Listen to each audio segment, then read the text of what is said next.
जी, बिल्कुल आज सूत्रधारा कला संगम के कार्यक्रम में आने पे बहुत गौरवान्वित महसूस कर रही हूँ और इस तरह के कार्यक्रम मुझे लगता है अपने कला के संरक्षण के लिए बहुत ऐतिहासिक और बहुत महत्वपूर्ण भी होते हैं। क्योंकि आजकल हम देखते हैं कि बच्चे जो मॉडर्नाइज़ेशन की तरफ जब आगे बढ़ते हैं, तो कहीं न कहीं अपनी संस्कृति से पीछे रह जाते हैं।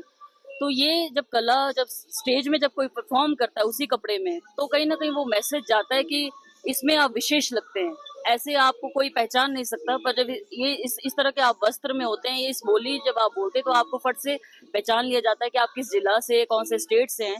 तो बहुत महत्वपूर्ण है। और रही बात लाहौल स्पीति और कुल्लू जिला के, तो एक इतिहास में जो घनिष्ठ जो संबंध रहा है आपस में, तो इसको बढ़ावा देने के लिए भी बहुत महत्वपूर्ण इस तरह के कदम है। और खासकर जब मुझे यहाँ पे एज ए चीफ गेस्ट बुलाया तो बहुत ज्यादा मुझे इस बात की खुशी भी हुई, क्योंकि हमारे जानते हैं आप सभी की लाहौल स्पीति के आधे से ज्यादा लोग यहाँ पे रहते हैं, यहीं पे अपना निवास स्थान, यहीं पढ़ाई लिखाई हर चीज यहीं पे, सब कुछ रहना बसना यहीं पे है। तो इतिहास का जो संबंध है आगे भी इसी तरह से बढ़ता रहे, बहुत महत्वपूर्ण है। और आने वाले समय में जो 50वीं जो वर्षगांठ आने वाली है सूत्र कला संगम की, इसके लिए भी मैं बहुत बधाई देती हूँ। और जो इनके अध्यक्ष है दिनेश सेन जी और इनकी पूरी टीम को विशेष बधाई देती हूँ कि जो लगभग 48 साल का जो सफर है और 50वें साल में जो प्रवेश कर रहे हैं, तो इतने इन्होंने एक तरह से इतने जो हमारे हीरे पैदा किए, उनको मंच दिया। आज वो अलग अलग प्लेटफॉर्म में अपना नाम कमा रहे, इतनी पहचान कमा रहे, तो ये इनके योगदान के कारण है। तो यहाँ के स्थानीय विधायक श्री सुंदर सिंह ठाकुर जी और लालचंद प्रार्थी जी का जिक्र मैं जरूर करना चाहूंगी कि इस ऐतिहासिक मंच पे जो ये परफॉर्मेंस हो रही है,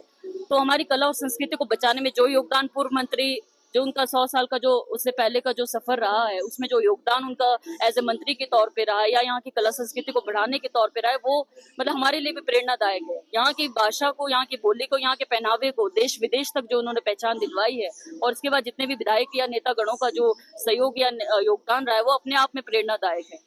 ये चीज नोटिस की, क्योंकि हम यहाँ देख रहे थे कि मैक्सिमम परफॉर्मेंस जो है प्राइवेट स्कूल के बच्चे के थे, और ये सिर्फ यहाँ की बात नहीं, ये हर जगह ऐसा ही हो रहा है, देख रहे हैं। तो कहीं ना कहीं सरकारी स्कूल में जो टैलेंट है वो आगे नहीं आ पा रही, हम देख रहे हैं। तो ये बहुत जरूरी है। तो इसके लिए हम जरूर आवाज उठाएंगे, माननीय मुख्यमंत्री महोदय और माननीय शिक्षा मंत्री जी के संज्ञान में लाएंगे कि इस तरह की योजनाएं बनाना अत्यंत आवश्यक है, या इस तरह का जो स्पॉन्सर करना ऐसे बच्चों को जो सरकारी स्कूल में पढ़ रहे हैं, ताकि वो अपने कला को जो है ऐसे मंच पे आगे ला सकें और उनको भी बराबर मौका मिले। उनको ये ना लगे कि फाइनेंशियल कंडीशन की वजह से वो पिछड़ रहे हैं।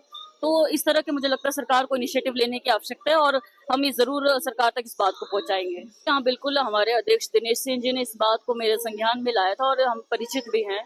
जो फैक्टर 2 का मामला है, कानून कहता भी है और हाईकोर्ट ने भी इसमें डिसीजन दिया है, तो हम भी ये निवेदन करेंगे सरकार से कि इसमें आगे बढ़े। और क्योंकि प्रभावितों के पास जो लैंड होल्डिंग होती है, उसका जमीन के बदले जमीन मिलना तो बहुत मुश्किल है, वो संभव भी नहीं है एफसी कानून की वजह से। पर जहां तक मुआवजे की बात आती है, तो एक उचित मुआवजा मिलना अत्यंत आवश्यक है। जो कानून में यदि प्रावधान है फैक्टर 2 या फैक्टर 3 किसी भी दर से देने का प्रावधान है, तो वो अवश्य मिलना चाहिए। हम भी इसमें कोशिश अपने स्तर पे जरूर करेंगे। हमसे जुड़े रहने के लिए हमारे YouTube चैनल को सब्सक्राइब करें और नई वीडियो की नोटिफिकेशन के लिए बेल आइकॉन को दबाएं। अगर आप ये वीडियो Facebook पर देख रहे हैं तो लाइक जरूर करें और ज्यादा से ज्यादा शेयर करें। इसी तरह के और भी अपडेट्स के लिए फॉलो करें हमारा Instagram पेज himachal.ke।